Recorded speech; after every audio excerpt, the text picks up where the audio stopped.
Est-ce que tu te demandes des fois par où commencer pour perdre du poids, surtout si tu as plusieurs kilos à perdre? 20 kilos, donc à peu près 44 livres, c'est un chiffre qui peut sembler gros. Mais tu vas voir qu'en changeant ton approche, en arrêtant de viser la perfection et en revenant à des gestes concrets et durables, ça devient beaucoup plus réaliste.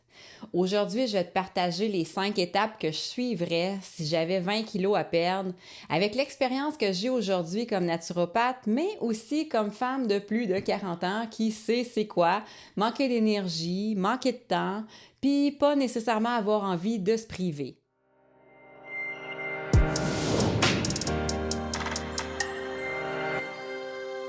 Moi, c'est Élise, je suis naturopathe spécialisée dans la perte de poids saine et le regain d'énergie chez les femmes de 40 ans et plus.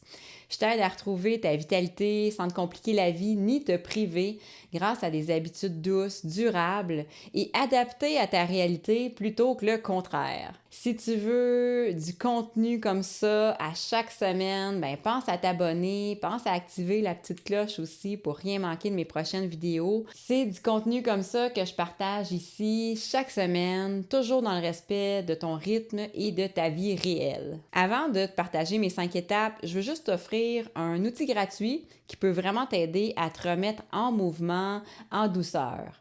C'est mon e-book Les 7 habitudes pour retrouver énergie et légèreté après 40 ans. Tu vas y trouver des exemples concrets, des micro-habitudes faciles à adapter à ta vie et surtout une façon différente de voir la perte de poids. Une façon plus durable, plus respectueuse et plus alignée avec toi. Tu peux le télécharger gratuitement. Le lien est juste en dessous de la vidéo dans la description. Donc, la première étape, si j'avais aujourd'hui un 20 kg à perdre, premièrement, je clarifierais ma vraie motivation. Pas juste dire je veux perdre du poids. Je me demanderais pourquoi je veux perdre du poids. Qu'est-ce que ça changerait dans ma vie concrètement? Est-ce que c'est parce que je veux retrouver mon énergie? Est-ce que c'est parce que je veux m'habiller plus facilement? Ou encore avoir moins mal aux genoux quand je monte les escaliers? Quand ta motivation est claire, incarnée, concrète, ben c'est beaucoup plus facile de persévérer. Parce que tu reviens toujours à cette motivation profonde-là. D'ailleurs, dis-moi en commentaire, c'est quoi toi ta vraie motivation à toi si tu avais plusieurs kilos à perdre? Même si tu en as juste quelques-uns, j'aimerais ça savoir pourquoi c'est important pour toi. Ça va m'aider à mieux te comprendre, puis ça aide aussi les autres femmes qui vont regarder la vidéo. Deuxième étape, j'arrêterai les régimes. Puis, je me bâtirai une base solide. T'as pas besoin de tout couper ou de tout changer dans ton assiette. Moi, personnellement, ce que je ferais, c'est que je commencerais plutôt par intégrer des repères simples, comme par exemple ajouter des légumes colorés à chaque jour dans mes repas. Pas nécessairement une grande quantité, mais je m'arrangerais pour mettre de la couleur. Je m'arrangerais aussi pour boire assez d'eau, puis de boire toujours un petit peu d'eau avant les repas parce que ça aiderait à mieux sentir mes sentiments de satiété, ça aiderait à mieux contrôler, mieux gérer dans le fond la quantité de nourriture que je mange. Parce que juste déjà de boire un peu d'eau, déjà là, ça prend de la place dans l'estomac, puis tout le tour de la paroi de l'estomac, on a des petits capteurs, des petits récepteurs, puis c'est ça qui envoie le signal à notre cerveau pour dire que c'est correct, il y a quelque chose dans l'estomac, on est nourri. Fait que déjà là ça baisse un peu l'appétit, puis on a moins tendance à trop manger ou trop vite, par exemple. Une autre habitude que je prendrais, ça serait de manger assise, lentement, en respirant. C'est pas rien de spectaculaire, mais c'est ça qui répare tout ton métabolisme.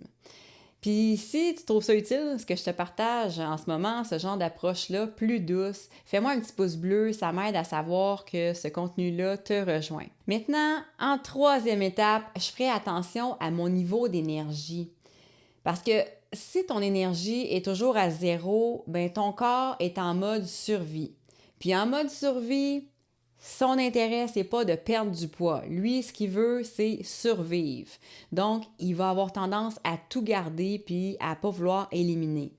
Donc, avant de vouloir couper, je me demanderais, premièrement, est-ce que je dors assez? Est-ce que je bouge chaque jour au moins un petit peu, même si c'est juste une petite marche? Est-ce que je respire bien? Est-ce que je me calme de temps en temps?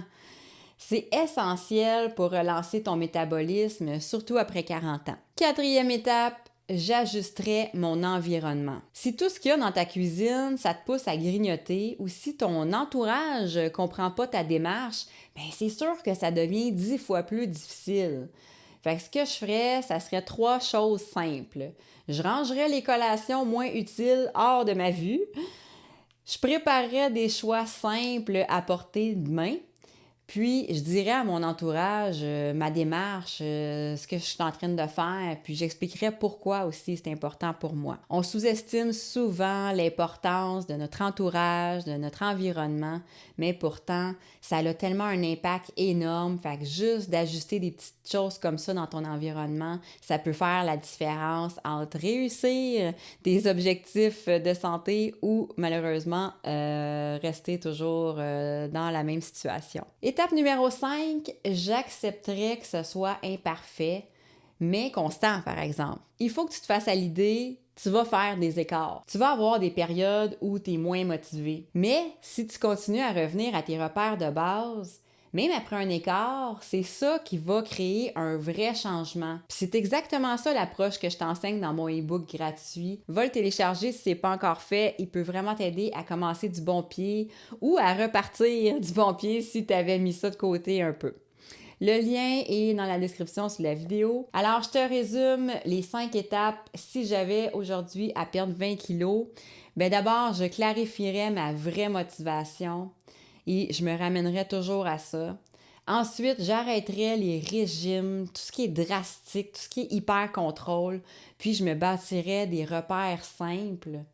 Ensuite, je m'arrangerais pour toujours recharger mon énergie avec un bon sommeil, du mouvement, des moments de calme et j'ajusterais mon environnement et j'avancerais aussi avec constance, même de façon imparfaite. Bref, je me rappellerais que chaque petit geste compte. Puis surtout, je ferais preuve de douceur et de bienveillance envers moi-même parce que je sais que c'est ça qui me permettrait d'atteindre mes objectifs. Donc, oublie pas que tu peux télécharger mon e-book « 7 habitudes pour retrouver énergie et légèreté après 40 ans ». Là-dedans, il y a des exemples concrets pour repartir du bon pied en douceur. Donc, le lien est juste ici dans la description. Puis en terminant, si tu connais une femme dans ton entourage qui se sent dépassée par la perte de poids, bien, partage-lui cette vidéo-là. Des fois, c'est juste une autre façon de voir les choses, mais qui peut faire toute la différence. Fait que sur ce, je te rappelle d'être douce envers toi-même, de célébrer tes petites victoires, puis on se retrouve la semaine prochaine pour une autre vidéo. Bye!